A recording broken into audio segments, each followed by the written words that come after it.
what we're going to look at first is the regulatory change. Then we're going to look at the impact of OTC derivatives on central counterparties. Then the impact on market practice. What happens to non-cleared products? Because obviously this is much more for the actual liquid products. And then the impact on market participants.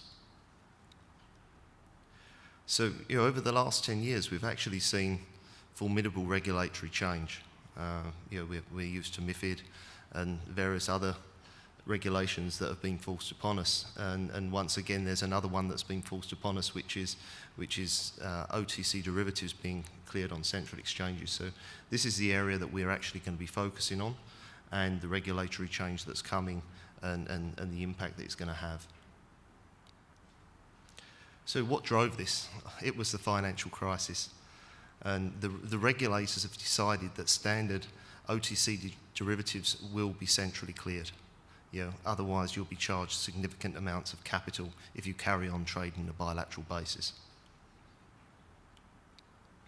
And the reason they're doing this is they want to increase transparency on positions, to reduce the counterparty credit risk, and to reduce operational risk.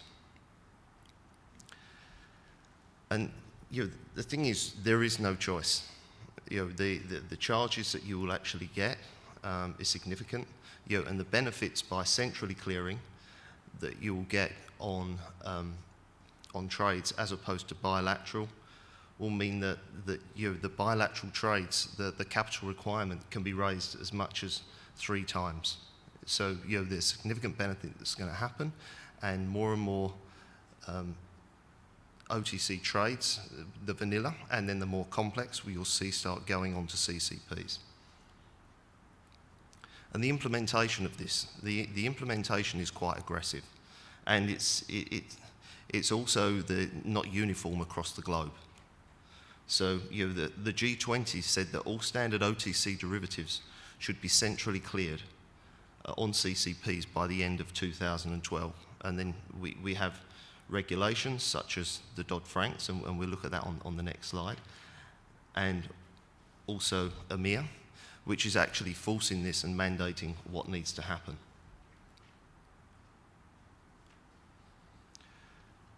So first you have the Dodd-Franks, and then you have EMIR. So one overlays the other, and what they're saying is that standard swaps need to be electronically executed. They need to be centrally cleared and publicly reported. And what you find is you've got different types of clearing. So you have your house clearing, so you've got the big dealers that are looking just to manage their house clearing. And then where it gets more complex is the client clearing. But there are delays, and there's even the opportunity where you can actually do some regulatory arbitrage depending on who you're trading with and where you're trading with, as to whether you have to conform to those regulations. The US, they look as though they're ready for the end of 2012, but Japan and also Europe and Asia are slightly a little bit behind. So we're talking maybe 6 months. So central counterparties for OTC derivatives. Normally on bilateral trades, you'll have a standard ISDA agreement where you actually conform to that. Essentially, standard CDS and IRS will no longer be bilateral between 2 market participants. Instead, what will happen is a CCP will actually be the counterparty to both of those. And what does this mean? This actually means that initial margin will be required by the clearinghouse. Also, variation margin will need to be settled. Sometimes daily, but if you've got large portfolios, it can be called intraday to you as well. So infrastructure changes. And also, although we're very aware of how to manage futures on margin, we're going to have an enhanced methodology, so not a spam methodology. And this will be different on each CCP that you have. So there's no standard to say, just because it's on one CCP, you can use this methodology and then use the same one on another one. Very, very different. And And also how you even manage to get that information is different. So if we look at the market structure at the moment, the current state is you do already have CCPs in action, and a lot of the dealers are working on CCPs. But if you look at just two counterparties, investment counterparties, the current state is they would actually trade bilaterally. And the future state is that you'll have a CCP who sits as the counterparty to those, and there are netting benefits from multilateral clearing. So there are benefits of doing this for the market, for individual counterparties as well. And now you've got lots of CCPs appearing, but the important thing is there are already 3 big CCPs that are actually alive and offering services to clients. So the big 3 are LCH, CME and ICE, and we'll look at those in detail on the next slide. The next group you have is the regional CCPs, and they offer the ability of local clearing on domestic products, and also they will provide services to international institutions actually going into that country as well. And then also, again, you have clearing announced on other large exchanges and institutions. But at the moment, the flow is really with the big 3. And LCH Swap Clear has actually been in existence longer than any other CCP. It manages most of the IRS clearing. They've cleared a massive amount of notional, 267 trillion, which represents 40% of the interest rate market. And they've also launched client clearing, and they've cleared 50 billion already. Then you have the CME group, who have actually only had OTC clearing since October 2010, but they have a lot of support from the buy side, and the buy side is going to be very, very important in the whole clearing paradigm, because they are going to have to actually post margin for the first time. There's going to be collateral upgrades that are going to be required. So the CME's entrance is quite interesting. And they're offering it for not just IRSs, but credit default swaps and interest rate swaps. They have a cleared notional of over 140 billion. But the interesting thing is their potential for margin offsets between futures and IRSs, so combining the margin. And finally, you have ICE Trust, who is really a credit derivative CCP. It's the largest player there. It has 65% of the market.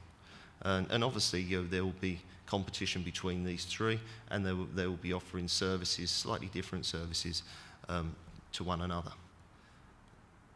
And then you have the new entrants that come into the market as well. So you're going to have the domestic CCPs that will actually give you access into futures and OTCs together, that will give you that benefit of compression. So let's look at the impact on market practice. Because there's a lot of dealers that will actually be looking at new CCPs and the entrance of adding those CCPs as well. And the most important factor is capital requirement. And this was an independent survey done. Then it's have they had a successful history of clearing? Do they have a deep guarantee fund? An ownership structure, and then there was other considerations. But it's the capital requirement in order to meet IM and VM margin demand is the most significant. So that's what people look at. And that was an independent research. And the membership criteria is different for each CCP. And what's important is these institutions are managing the relationship with the CCP. So it's the CCP. The entry requirements is high. portfolios of 1 trillion, capital of 5 billion, credit rating. This is very, very important. If the credit rating goes down, so your margin will go up. And in the environment we have at the moment, the credit ratings are not static, so that becomes very, very important. So you could have the multipliers, but the need for the membership to be so high is very, very important. And where it becomes important is when you get defaults. The ability that the market doesn't hemorrhage and the market survives these defaults. So we had like the MF Global, and before that the Lehman's default. The robust default waterfall. So when you join a CCP, you have to, one, actually agree to be part of that default fund. You also have to have driving tests. You have to show that you're capable of supporting that business and being responsible within that group. You have to have the ability to go in and trade off and auction that portfolio should there be any problems.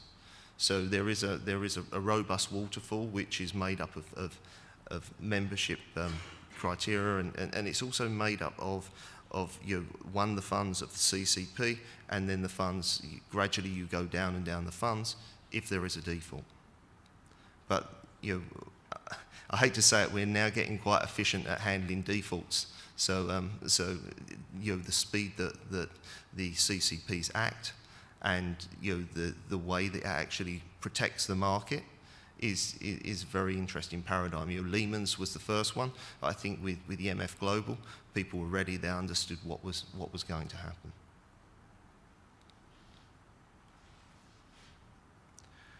The question is, this is for standard OTC derivatives products, and there is a need for managing the more complex products. So you'll find that the CCPs at the moment handle quite vanilla interest rate derivatives and credit derivatives, but there's still the complex products out there that clients will want.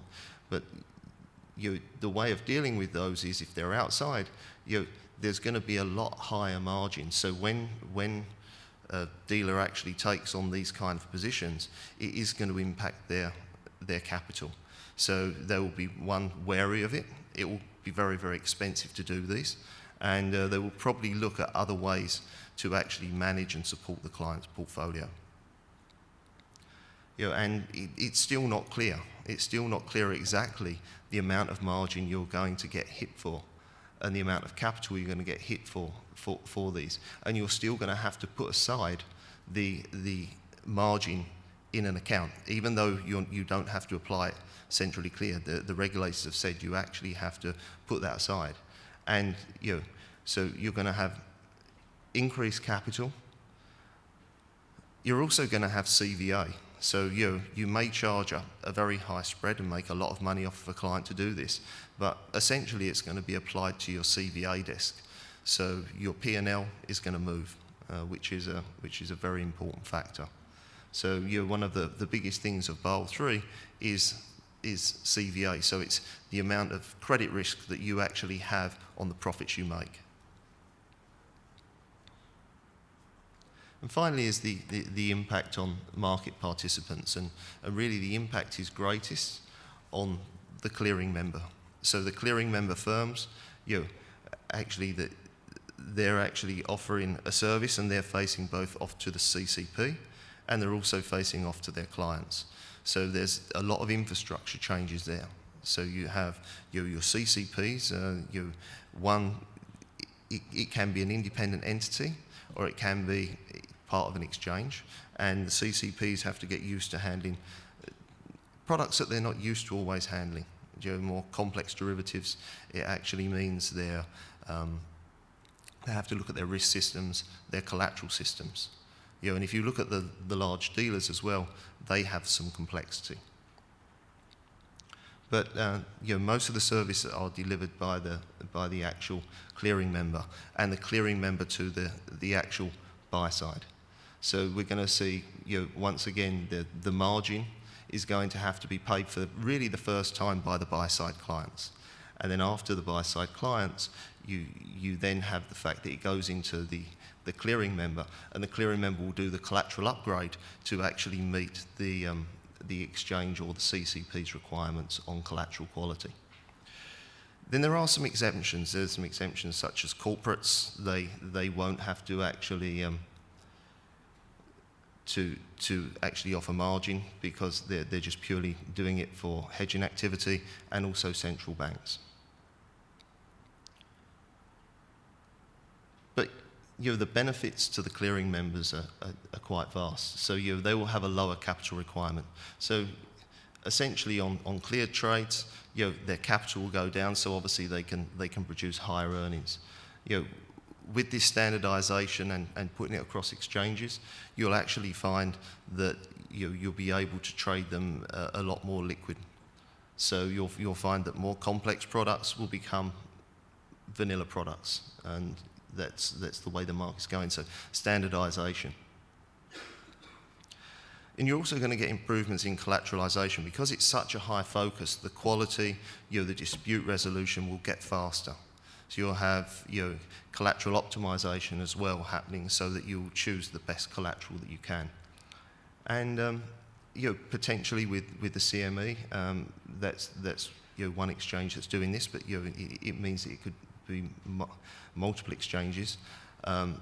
They have the ability to do margin offsets between their futures and their OTC business. And that will be quite interesting because you can get the compression benefit on margins. There are concerns. There's impacts on volumes and margins as well.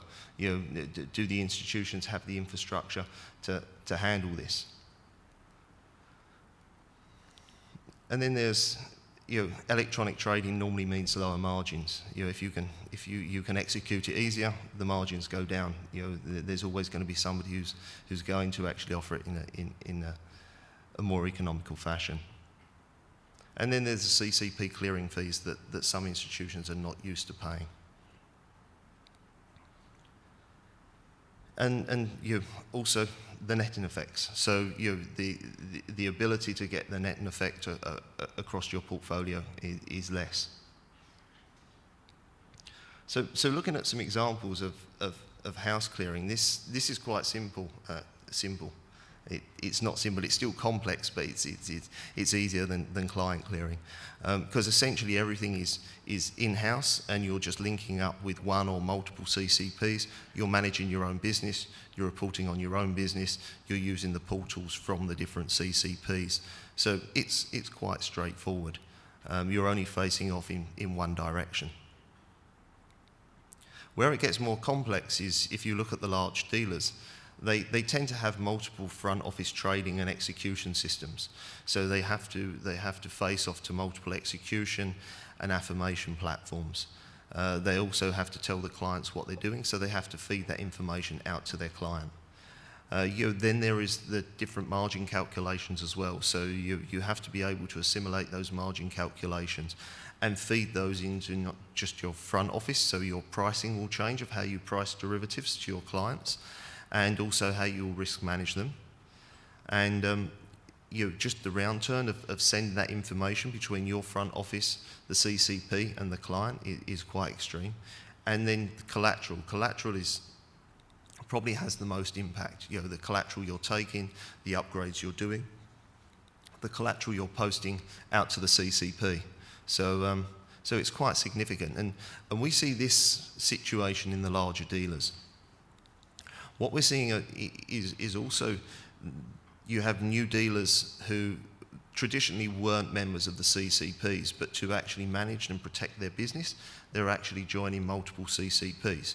And we're seeing this was the kind of initial situation or landscape, but we're seeing an actual asset layer that's now sitting around their normal trading and execution platforms and back office. And this is then managing the CCP connectivity, the actual connectivity to the execution affirmation platforms, and also doing the client reporting. So that's what we're seeing at the moment, and we're still waiting because the whole regulation has not been pushed out through the market. So while the exchanges and CCPs are aware and have been preparing for this legislation, the dealers, some of the dealers are ready, but there's not transparency between Dodd-Franks and EMIR, and when you're going to actually get forced into using this, and what would happen if you're dealing with a US organisation in London compared to the US, or a Chinese organisation in the US, when you actually have to comply to these regulations. So it's there's some interesting factors that are coming through, and the buy side, when they've actually been surveyed, you've found that they weren't actually aware of the regulation, or they didn't think it was coming to pass so quickly. So they're going to get a very big surprise, and that's going to send a ripple all the way through. So it's not just, as they start posting collateral, their returns will get lower, so that will impact pensions, it'll impact the way they do their business, the way they look at their collateral, and the way they transact business. Thank you. Excellent, thank you. Are there any questions, ladies and gentlemen?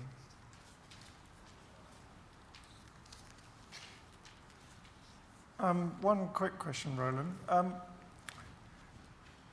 If an exchange is considering setting up one of these OTC CCPs, I mean, what are the biggest changes it has to go through to get all of this in place? Oh, is my mic working? No, I can hear you. Okay. I can hear you. Did everyone else hear? Okay, all right. Well, to start off with, it's not about technology. To start off with, it's working out what your margin calculation method will be. So first, you have to have approval as well to be able to do it. So whether that's by the regulators, whether it's by your own internal board. So there are two factors you have to do outside of even having bodies to organise the business. Then you have to have a team that understands and can manage that business. It doesn't have to be a large team, but they understand the complexity of derivatives, what they're doing. You also have to have the ability to be able to manage a default, what happens with a default. You also have to have the ability to link up and do the member firms reporting. So a lot of the infrastructure is already there that you have for futures, but I'd say the complexity comes in the margin calculation, your collateral systems, your internal risk systems, and then it's just the round turn of information. And is there competition amongst different margin calculations? There is. One is the margin calculations, then there is the instruments that are actually being offered. Mm-hmm. I think eventually over time you will see the CCPs offering interest rate derivatives, credit derivatives, FX derivatives, NDFs. So over time that will happen. I think some of the institutions that are starting to be CCPs, some of them it's a defensive action, so it's protecting their market, but it's also an expansion. They're allowing international counterparties to actually come in and actually use their market. So some of the emerging market exchanges, but there has to be the OTC flow as well. So you're going to see more of that. There has to be the flow there for this to happen. And if a country doesn't, given the G20 plans to meet the requirements to get everything cleared or on exchange, if a country isn't going to set this up, does this mean the OTC volume will move into the area where there is a CCP and move out of that? Potentially it could. I think it is already happening at this precise moment, but it depends the level of flow, because it also has to be attractive to the CCP that wants to actually enter that country. And it depends on the flow, it depends the amount of margin that's required, and it depends on the purpose of the original source. If it's to hedge export contracts as opposed to physical dealing, where people are just trying to make the round turn and make proprietary P&L, I think that it has to be the purpose that you have to look at. Okay. Brian.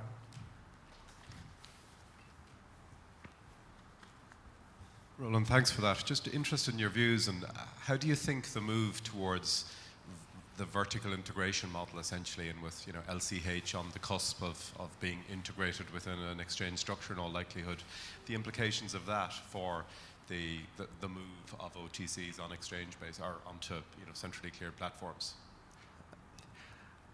I think it's an interesting concept because the LCH was very independent, and I don't want to offend any CCPs, but now they will have the benefit of being able to get that compression. If they do actually merge, they'll be able to get that compression of the business, so the futures business and the OTC business can align. So I think it's very, very interesting, and it's whether it's the where their kind of core strength is. So you have although the LCH is global, they're very much with the dealers in the UK and the US. So I think that's a very interesting principle. But before they never had the ability to get that compression benefit, but they would be able to get that compression benefit. And I see that also with lots of other exchanges, that they want to offer more services to their clients, and it's really as opposed to posting multiple gross margin, you can post one margin and you can get the benefit from your futures business as well. Okay, nothing else. Okay, thank you very much. Thank you.